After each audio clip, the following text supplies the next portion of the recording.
365 jours, puis 700 le temps commence à manquer, tu l'aspires.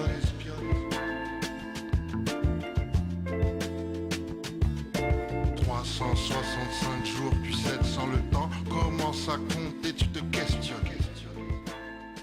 Le doute, c'est important chez l'artiste? Ça existe? Tout tourne autour du doute. La méthode de Socrate, c'est quoi? C'est le doute, parce que le doute permet de certifier que nos idées soient vraies. Donc l'incertitude est la source de la confiance, car si nous n'étions pas dans l'incertitude, nous n'éprouverions pas le besoin de faire confiance.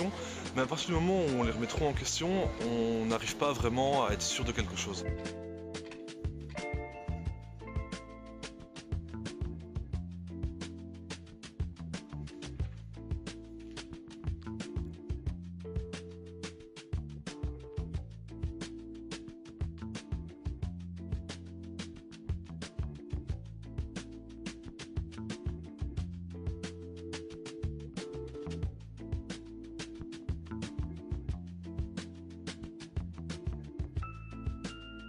Alors, bon, Socrate jette un doute, au fond, pas seulement sur la piété, mais sur absolument toute chose, parce que c'est la méthode de Socrate. La méthode de Socrate, c'est quoi? C'est le doute, parce que le doute permet de certifier que nos idées soient vraies. Socrate a un principe tout simple, c'est que lorsque j'ai une mauvaise idée, je risque de mal agir, parce que j'agis aussi en fonction de mes idées. Donc, si j'ai une idée fausse, je risque de mal agir. Donc il faut commencer, et c'est une vertu éthique que de réfléchir. Et au fond, on a exactement le même principe dans le christianisme, quand Paul dit qu'il faut examiner toutes choses et retenir celles qui sont bonnes. Il faut réfléchir parce que ça nous permet de vérifier nos idées et donc de bien agir.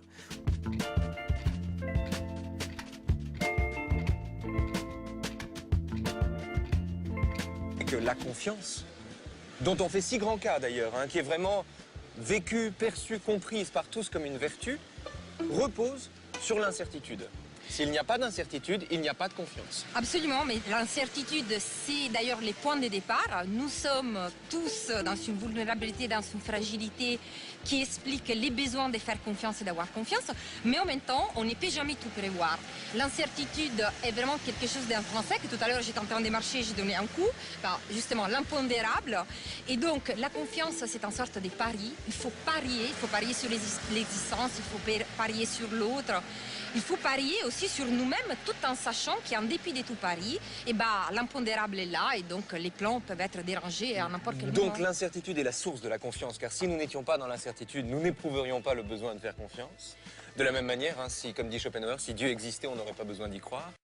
Descartes commence à se demander s'il peut véritablement douter de tout, ce qui lui fait se comparer à ces fous qui, de toute évidence, se trompent lorsqu'ils pensent qu'ils sont vêtus d'or alors qu'ils sont tout nus.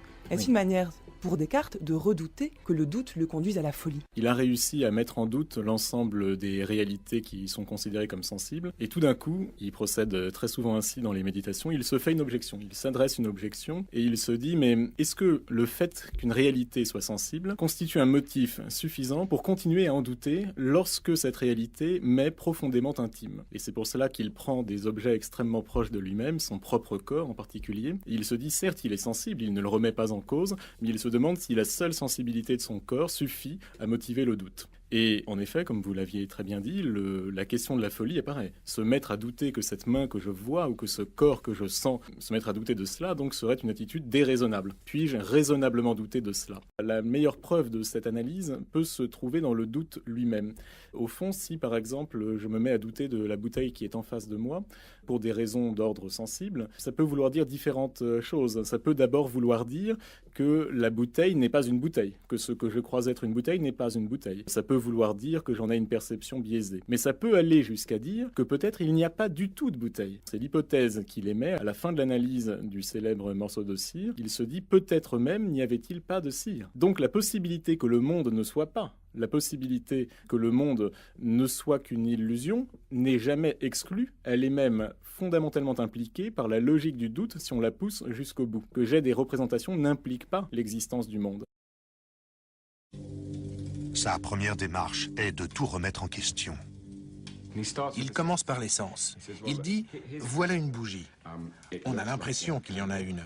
Mais si je bouge mes lunettes, j'en vois trois. À partir de ces illusions optiques, il dit qu'on ne peut pas vraiment se fier à nos sens.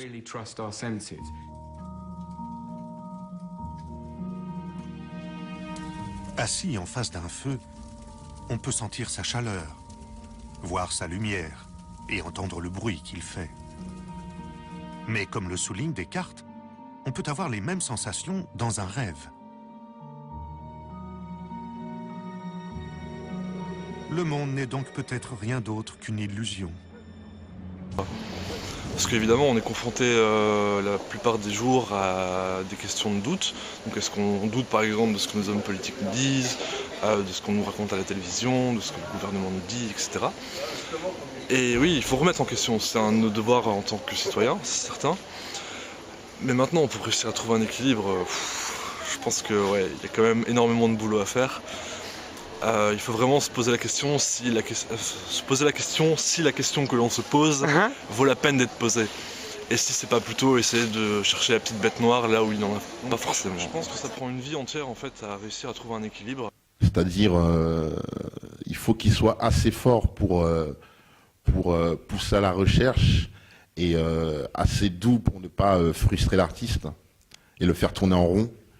Donc je pense que le doute peut s'effacer devant l'importance du plaisir. Voilà, se rappeler que c'est la passion qui importe.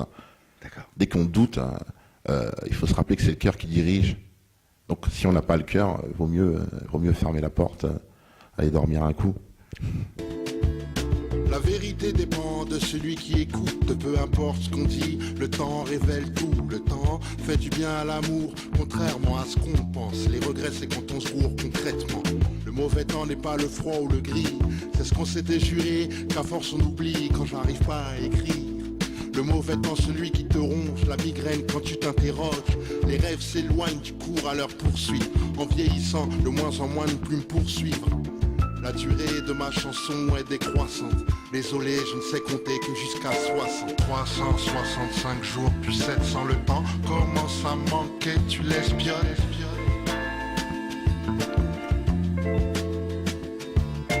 365 jours puis 700 le temps. Commence à compter, tu te questionnes.